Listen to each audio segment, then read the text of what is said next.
छोटे से गांव में एक शाम को झारा नाम की लड़की रहती थी, जिसे शरारतें करना बहुत पसंद था। वह लोगों के जूते एक दूसरे से बांध देती, उनकी चीजें छिपा देती और जब वे परेशान होते तो हंसती रहती। उसकी शरारतें उसे प्रसिद्ध बना चुकी थीं, लेकिन किसी ने इसे गंभीरता से नहीं लिया, जब तक कि अचानक वह बीमार नहीं हो गई और उसकी मृत्यु नहीं हो गई। उसकी मौत के बाद गांव ने आगे बढ़ने की कोशिश की, लेकिन कुछ अजीब सा माहौल बना रहा।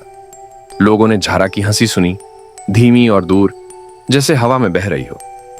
शुरुआत में उन्हें लगा कि यह उनकी कल्पना है, लेकिन फिर चीजें गुम होने लगीं। जूते इधर उधर पाए गए, बत्तियां झपकने लगी, दरवाजे खुद ही खुलने लगे। एक रात लीना, जिसे झारा सबसे ज्यादा चिढ़ाती थी, ने अपने कमरे में ठंडी हवा का झोंका महसूस किया। दरवाजा धीरे धीरे खुला और अंधेरे में एक धुंधला परिचित चेहरा दिखाई दिया।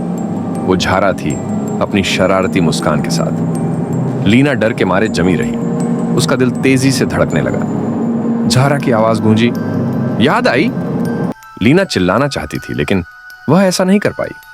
झारा धीरे से बोली, अब तुम्हारी बारी है खेलने की। उस रात के बाद से गांव में कोई चैन से नहीं सो पाया। झारा की आत्मा लगातार आती रही, उन्हें तंग करती, अंधेरे में हंसती रही और किसी को भी यह भूलने नहीं दिया कि कुछ शरारतें कभी नहीं मरती, और न ही वह मरी थी।